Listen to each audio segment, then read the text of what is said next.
यहाँ पे उपस्थित सभी अतिथिगणों का मैं तहे दिल से अभिनंदन करती हूँ। मैं यहाँ आप लोगों के सामने बोलने की काबिल तो नहीं हूँ, क्योंकि एक से बढ़कर एक यहाँ पे सब साहित्यकार बैठे हुए हैं, लेकिन फिर भी सोचा कि थोड़ा सा परिवार का कोई एक सदस्य है जो इनकी जो संघर्ष इन्होंने शुरू से किया है उसके बारे में बताए। तो चंद शब्दों से मैं शुरुआत करूंगी। बात माँ की हो रही है। कहते हैं माँ शब्द अपने आप में एक परिपूर्ण है, पर दुनिया में हम चाहे कितने भी रिश्ते बना ले, बट माँ के बिना अधूरा ही लगता है। और यही हमारी माँ थी जिन्होंने हमें इस साहित्य के शब्द को समझने की काबिल बनाया। आज हम यहाँ खड़े हैं और हमें उच्च शिक्षा दिलाई, क्योंकि ये खुद अनपढ़ थी, बट फिर भी इन्होंने काफी और उच्च शिक्षा ही नहीं उच्च संस्थानों से भी दिलाया। हमारे भाई साहब जो सागर आनंद के नाम से आज जाने जाते हैं, ये खुद दिल्ली विश्वविद्यालय से इन्होंने शिक्षा प्राप्त की। मैं यहाँ पे हूँ, मैंने वनस्थली विद्यापीठ से शिक्षा प्राप्त की। तो ये जब भी इनकी मैं जब हॉस्टल में थी, मैं हॉस्टल में पढ़ाई करती थी, उस समय लेटर का चलन होता था, तो लेटर घर से आते थे। तो मेरे भाई ने एक बार, उस समय शायद मैं 8-9 में थी, शायद इनको याद भी नहीं होगा, तो मेरे को एक कविता लिखकर भेजी थी। मेरी बहना प्यारी बहना, 4 ही लाइन मुझे आज तक याद है।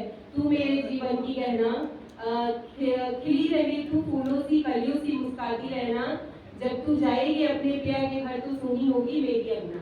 तो ये जो उस दिन मेरे को पता चला कि ये शायद बहुत अच्छा लिखते हैं।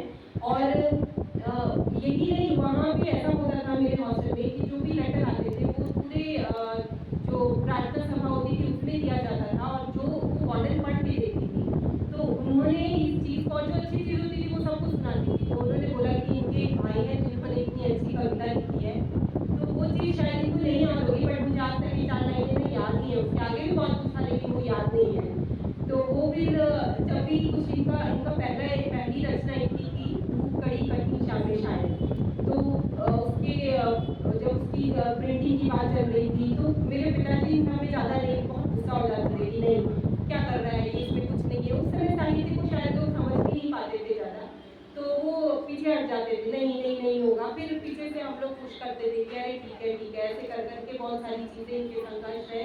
और आज जो इन्होंने नामनोट लिखा है, तो इसका तो नामनोट का शब्द ही मेरे को भी समझ में नहीं आता। हमें कोई 4 शब्द लिखने के लिए बोले या 4 लाइनों को, तो हम समझ ही नहीं पाते कि क्या लिखें।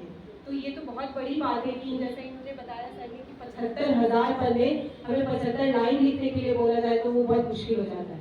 आज हमारे बच्चे भी हैं, जब भी यहाँ आते हैं, आजकल के बच्चों की जो जनरेशन है वो हिंदी बिल्कुल उनकी नहीं लगे, तो वो बहुत प्राउडली कहते हैं मेरे मामा जी लिखते हैं, ये लिखते हैं, वो लिखते हैं। तो वो भी एक उनके लिए भी बहुत उसकी बात होती है, प्रशंसा की कि हाँ मेरे मामा जी इतनी चीज़ें लिखते हैं, तो ऑब्वियस सी बात है कि इनके लिए तो होगा ही।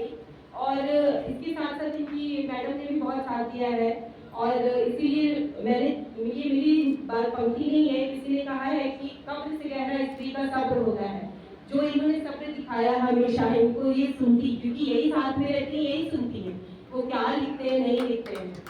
तो और मैं ज़्यादा कुछ नहीं कहूँगी, और चंद लाइनों के साथ मैं आज बस मैं इतना ही बोलना चाहूँगी। सपनों की ऊंचाइयों को छूने का हौसला रखो, अपने दिल में उम्मीदों का उजाला रखो, कामयाबी का रास्ता खुद बन जाएगा, तुम मेहनत का दिया जलाए रखो। तो आप लोग भी ये दुआ कीजिए कि भाई ये कामयाब हो जितना इन्होंने लिखा है। इसी के साथ मैं समाप्त करती हूँ। धन्यवाद।